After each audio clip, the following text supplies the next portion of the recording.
are here in the house of Allah to perform our salah, to perform some form of ibadah, it is to please Allah subhanahu wa ta'ala.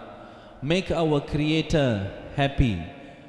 Make our Allah subhanahu wa ta'ala be pleased with us, so that we be success in this world and most importantly in the hereafter. On the other hand, human beings will be challenged in this world, and that is the purpose of life. The purpose of life is that we are here to please Allah subhanahu wa ta'ala, but for that Allah subhanahu wa ta'ala at times will place us in such situations where we will be challenged, and then we will need to question ourselves whether do I please Allah subhanahu wa ta'ala or do I please the enemy of Allah, shaitan. And we find ourselves at times we fall prey to the whispers of shaitan, and we commit the whispers of shaitan, and by doing so we become disobedient to Allah subhanahu wa ta'ala. In simple terms, my dear brothers, is that when we don't fulfill the commandments of Allah, in other words, we have disobeyed Allah subhanahu wa ta'ala. Now, disobedience to Allah subhanahu wa ta'ala shouldn't be taken very lightly. It shouldn't be taken very lightly. It should be taken very serious. Okay.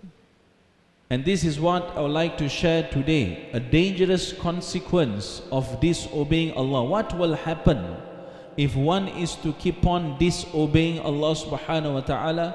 What will happen to us? Yes, maybe we will be far-sighted and we think that we may have to go through punishment in the grave. We may have to go through punishment in the hereafter, in the hellfire. No, before that itself, we will go through its consequence in this dunya itself, in this world itself. So we are complaining on one hand that I'm facing this, I'm facing that, but at times we don't realize that it is due to the consequence of our sins we are facing these things. So let me share more. Okay? Disobedience to Allah subhanahu wa ta'ala has numerous consequences. What happens? Number one, it darkens the heart. It darkens the qalb. So we learn from a hadith that the qalb is the place wherein iman and taqwa is. Now iman, it is the nur of Allah, the light of Allah. And it is mentioned that by sinning it darkens. So in one area is either light or is either dark. It cannot be overlapping. I mean, it cannot be on top of each other. In this one particular area is either dark or there is light in it. So our heart, it is important that it is always filled with light of Allah subhanahu wa ta'ala, so that our iman remains. If it is filled with darkness, then there is a high possibility that the iman will not remain anymore in the heart. So it darkens the heart, removes barakah. Okay? So when it removes barakah, it darkens the heart, also gives the meaning that we will not be inclined towards goodness. We will find ourselves inclining more towards evil actions. Okay? So it darkens the heart. Number two, removes barakah. So we would like to have barakah in our life over here, right? Sustenance, rizq from Allah, and that it lasts for us for a long time. But if you are to commit sins, disobedience to Allah, it will remove the barakah. Next is invites calamities. By disobeying Allah, we are inviting calamities upon us. We ourselves putting ourselves into hardships. Allah will give us so many types of hardships. Next is it causes destruction to our life hereafter. Yes. Eventually, by disobeying Allah, there will be destruction in the hereafter. It also has a huge effect on our spiritual health. So, like to share here, certain actions, its consequences are faced in this dunya itself, as Rasulullah sallallahu alaihi wasallam has mentioned in a hadith. كل ذنوب يؤخر الله منها ما شاء إلى يوم القيامة. That every consequence of sin is delayed by Allah subhanahu wa ta'ala as He wills. As He wills. Maybe if Allah wants, He will give the consequence in this dunya. But if He wants, if He wills, He will give the consequence in the hereafter. Until the day of resurrection, until one is resurrected. Except, now there are some exceptions. Except for these three particular actions, the consequence or the consequences will be faced in this dunya itself before the person dies. What is it? Number one, illa al-baghi, injustice. We are showing injustice towards other. We oppress others. We take the rights of others. Injustice in simple terms means dhulm. We take the rights of others. The consequence of it will be faced in this dunya itself. A simple example will be, for example, we are to borrow some amount from someone and then we don't return it back. So it is a form of injustice. We have taken the rights of someone else. So the consequence will be faced in this dunya itself. Next is the second type of actions, uququl walidain, disobedience to parents. By disobeying parents, one will face the consequence in this dunya itself. Now, I would like to just highlight over here, disobedience to parents means whatever they are teaching or guiding that is in accordance to what Allah subhanahu wa ta'ala wants. Because there are some parents who instructs the children that are against the commandments of Allah subhanahu wa ta'ala. That is not counted over here.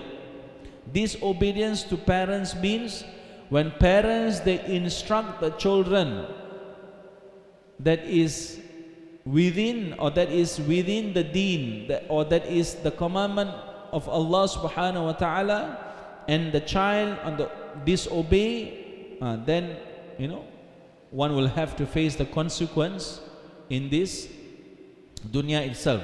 And when we are saying child, obviously that child who has attained puberty.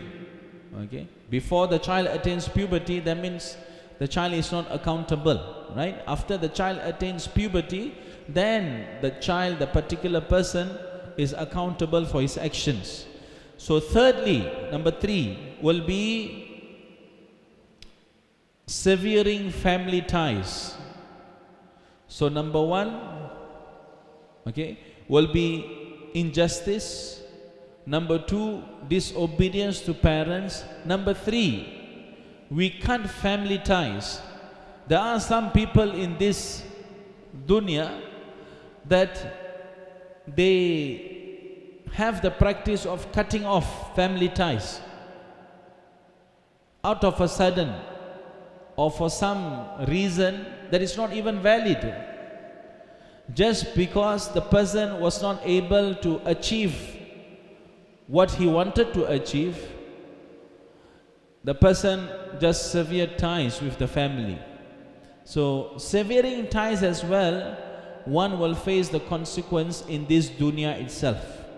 So this is what Rasulullah sallallahu alaihi wasallam have mentioned, right? That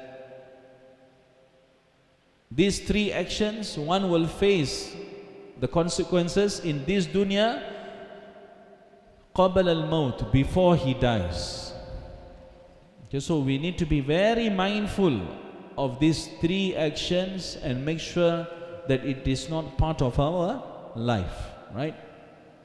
Now, severing ties of families,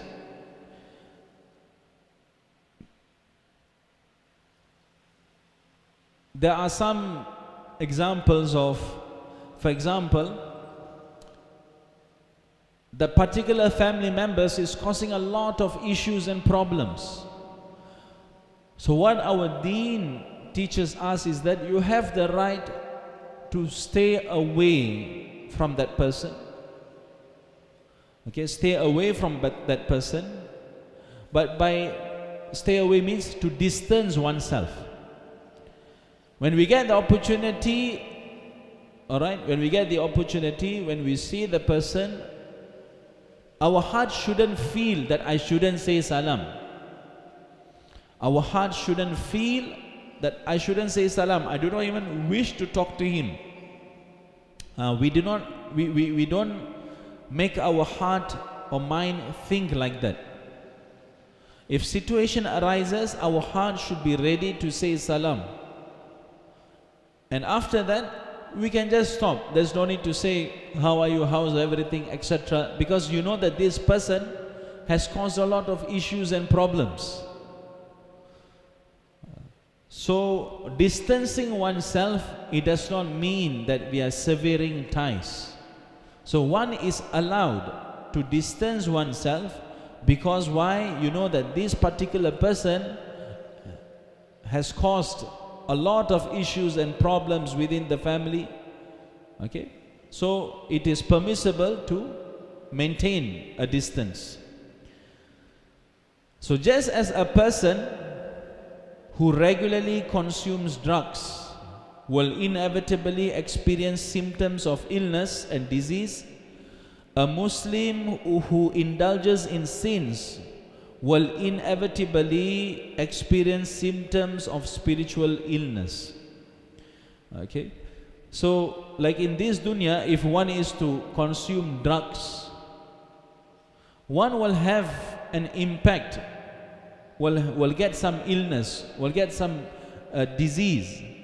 So in the same way as well, our spiritual illness, sooner or later, if we are to commit sins, disobedience to Allah, it will have an impact in our spiritual health as well.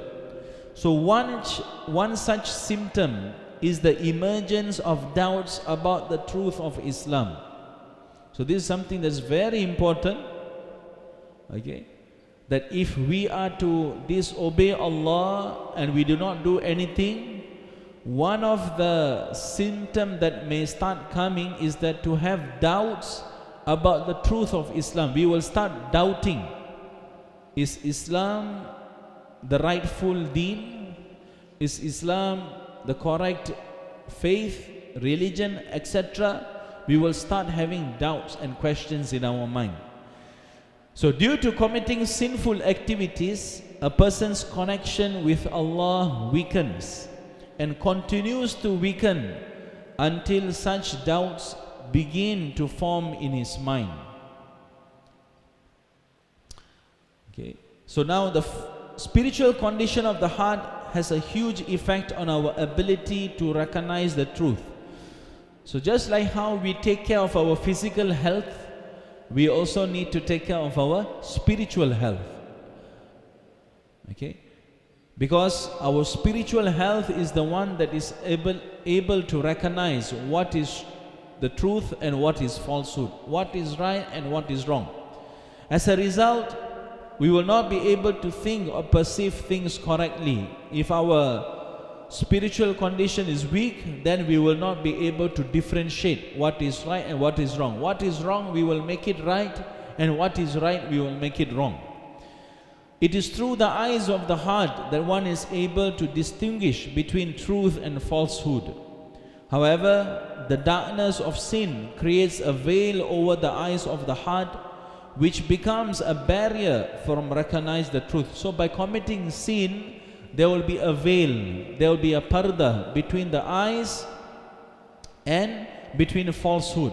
We won't be able to realize that this is something that is wrong. We will just think to ourselves, okay, it is permissible. So Rasulullah sallallahu alaihi wasallam in a very beautiful hadith, he mentions, "Innal abda idha akhta'a khati'ah nukitat fi qalbihi nuktatun sauda." Indeed, when the servant commits or disobey Allah, a black spot appears on his heart. Okay? فَإِذَا هُوَ نَزَعَ وَاسْتَغْفَرَ وَتَابَ سُقِلَ قَلْبُهُ. When he stops committing the sin, seeks forgiveness, he does istighfar every day and repents and does tawbah, his heart is polished. Then his heart will become clean. Then further on, Rasulullah sallallahu alaihi wasallam, he mentions, وَإِنْ عَادَ زِيدَ فِيهَا حَتَّى تَعْلُوَ قَلْبَهُ وَهُوَ رَانٍ. That if he does not repent, if he does not ask tawbah, if he does not seek tawbah from Allah and repeats the sin, the black spot is increased. And what will happen? The whole heart will become rusty.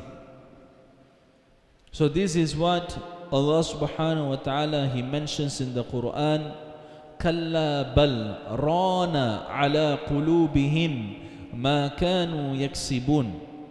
So Allah subhanahu wa ta'ala mentions that whoever deny the truth of the day of Qiyamah and accuse the Quran of being tales, no, but that which they used to commit has covered their hearts in rust. So due to the sins, it will cover the heart, and one will not be able to differentiate what is right and what is wrong. Now when the heart is covered with the effects of sin, we are unable to clearly see and determine what is the truth. It is like a person who places red lenses over his eyes and subsequently views everything in a red color, whereas everything he sees is not red in reality. Okay, so when someone put a red color lens over, he will see everything red, but in actual, for example, that chair is in white, but he will see that as red as well.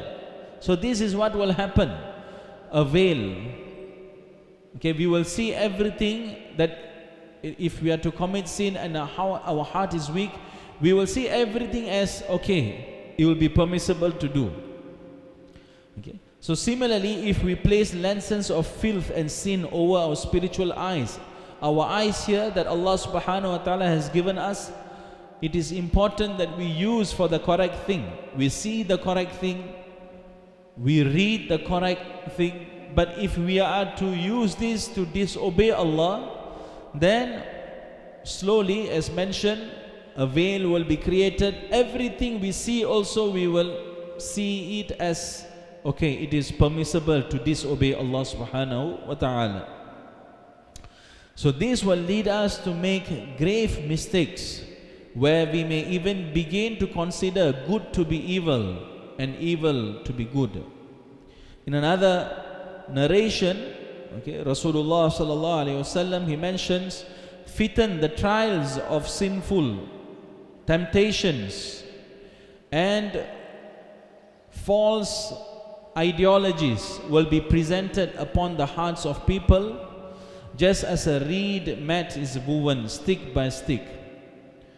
So by disobeying Allah subhanahu wa ta'ala, it is mentioned that false ideologies may be created in one's mind. Okay. For example, if we are to sin a lot, if you are to disobey Allah subhanahu wa ta'ala a lot, then something that it is clearly not right, we will feel that it is right to do. Okay. For example, we may slowly start thinking that killing is also permissible. Okay. So this is the consequence of disobeying Allah subhanahu wa ta'ala. Shaitan will start whispering, everything is permissible.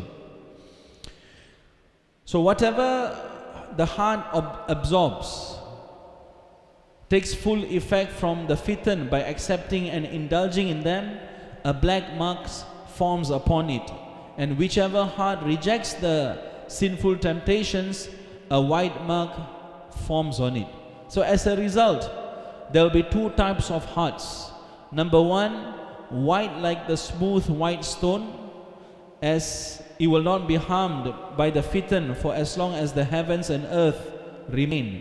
And the other heart, black and dust colored, like a vessel which is upside down, not capable of recognizing what is good or rejecting what is bad, but simply being immersed in desire without differentiation between good or bad. This is something that it is very important to impart to our children, my dear listeners.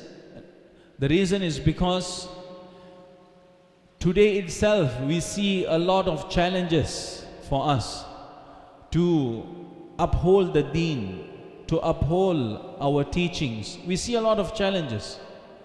As time passes by, there will be more challenges to come. This is what has been mentioned by Rasulullah sallallahu alaihi wasallam many years back, 1400 years back. As we get closer to the day of Qiyamah,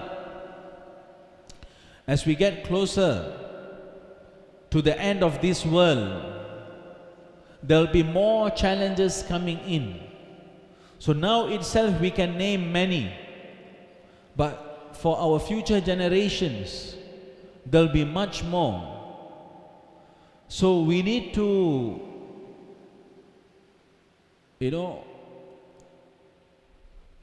teach them and make them learn the knowledge and skills of differentiating what is right and what is wrong.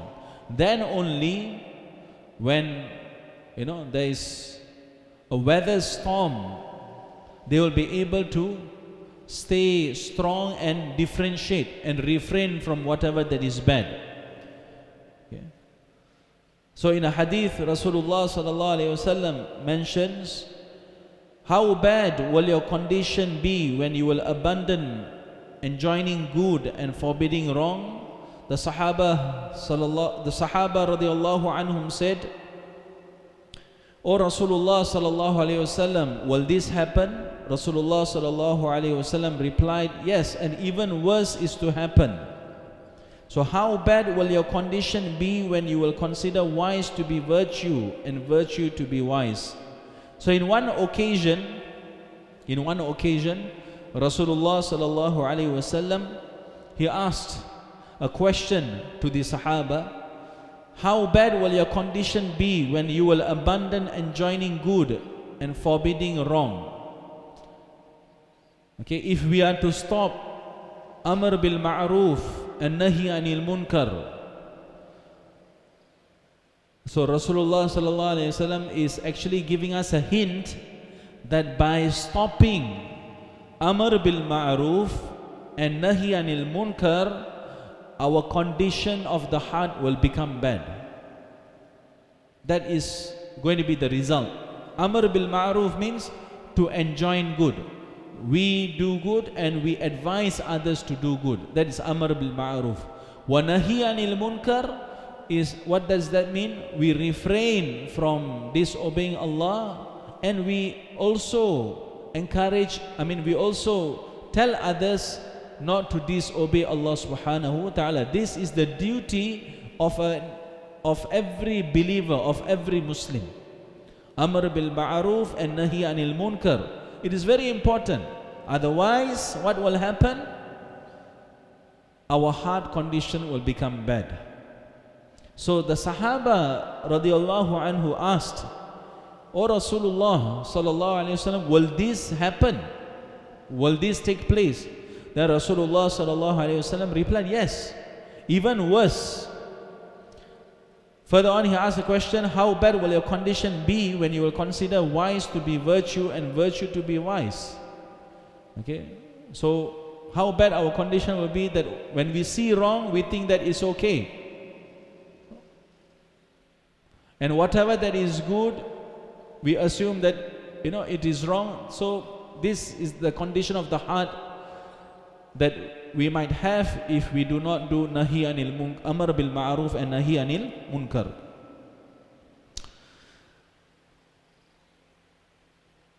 So to elaborate further, doubts about Islam can be classified as a form of following one's desire in belief and ideology. So in other words, we will start following our nafs. That's in simple terms.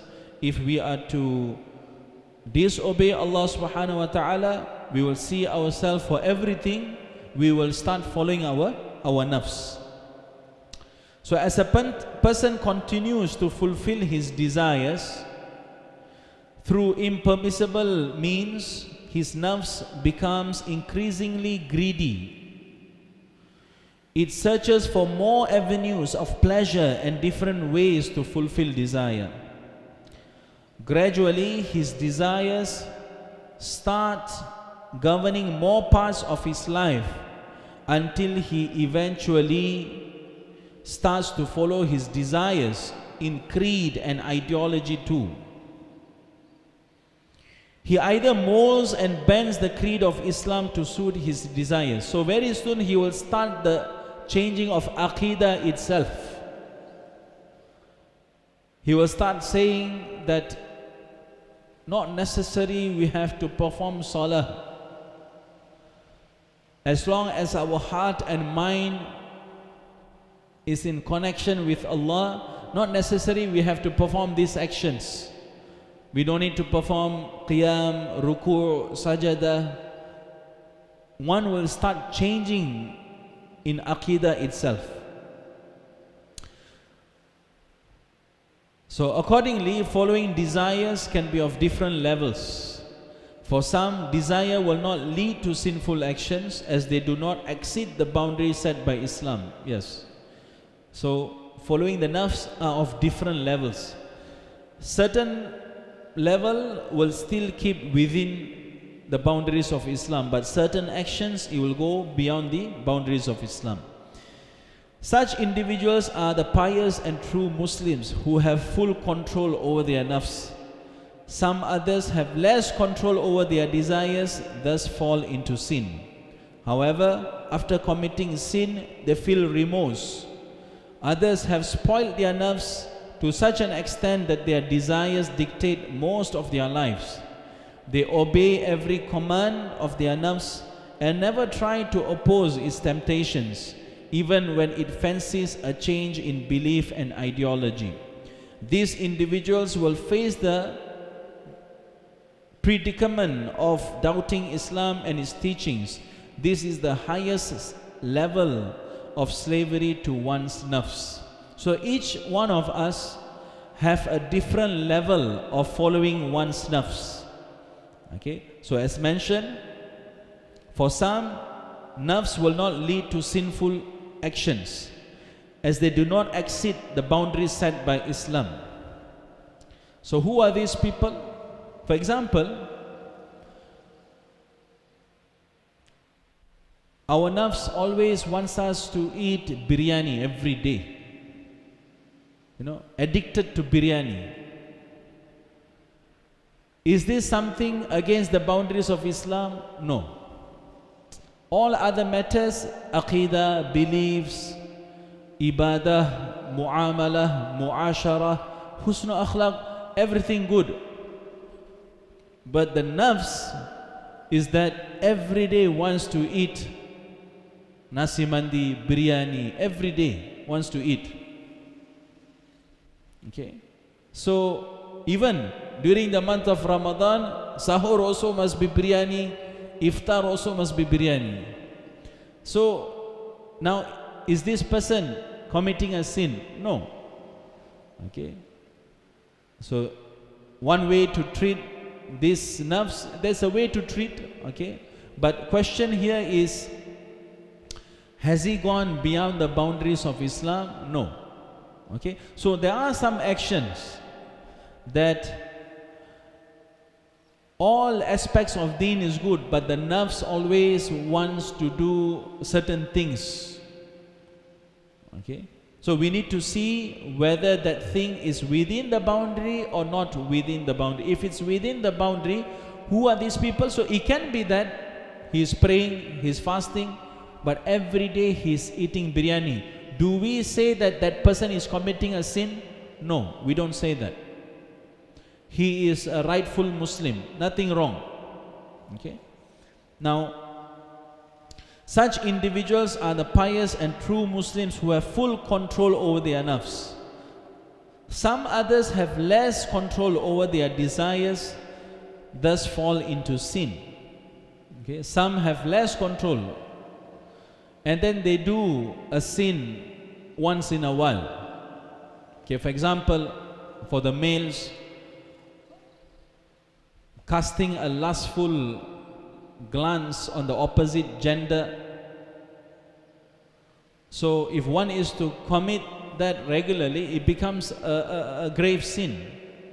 But after the first glance, one's feel, even though it's permissible, but feel remorse that why have I done that? And then refrains from seeing a second glance, does istighfar, seeks tawbah.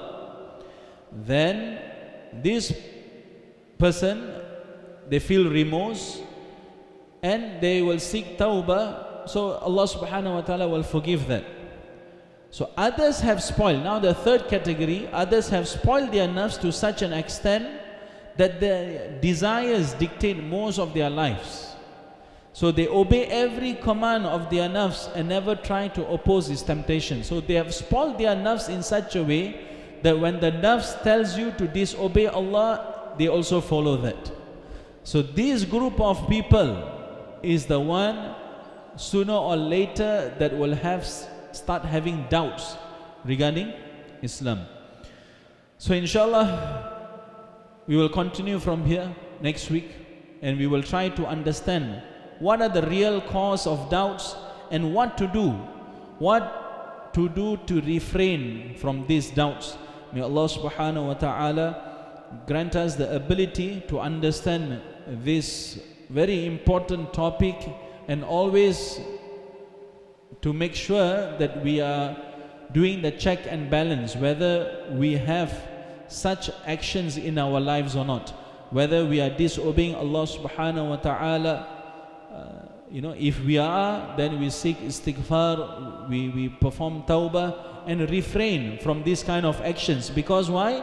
We just learned that it will have a severe consequence in this life and also in the hereafter. May Allah subhanahu wa ta'ala first of all grant me and all of us the opportunity to practice upon what has been said. May Allah subhanahu wa ta'ala grant us the ability to stay strong, to have strong iman and taqwa till our last breath. Ameen ya Rabbil Alameen. Bismillah ar-Rahman ar-Rahim. Alhamdulillahi Rabbil Alameen. Wa salatu wa salamu ala ashrafil anbiya'i wal mursaleen. Sayyidina Muhammadin wa ala alihi wa sahbihi ajma'in. Allahumma a'inna ala dhikrika wa shukrika wa husni ibadatika ya Rabbil Alameen. ربنا هب لنا من أزواجنا وذرياتنا قرة أعين وجعلنا للمتقين إماما وجعلنا للمتقين إماما وجعلنا للمتقين إماما يا أرحم الراحمين. اللهم فقهنا في الدين وعلمنا القرآن وحببنا إلى الناس يا أرحم الراحمين. ربنا آتنا في الدنيا حسنة وفي الآخرة حسنة وقنا عذاب النار. وصلى الله تعالى وسلم على خير خلقه سيدنا محمد وعلى آله وصحبه أجمعين. سبحان ربك رب العزة عما يصفون وسلام على المرسلين والحمد لله رب العالمين. سبحان الله وبحمده. سبحانك اللهم وبحمدك أشهد أن لا إله إلا أنت أستغفرك وأتوب إليك. سبحان ربك رب العزة عما يصفون وسلام على المرسلين والحمد لله رب العالمين. جزاكم الله خير وأحسن الجزاء والسلام عليكم ورحمة الله وبركاته.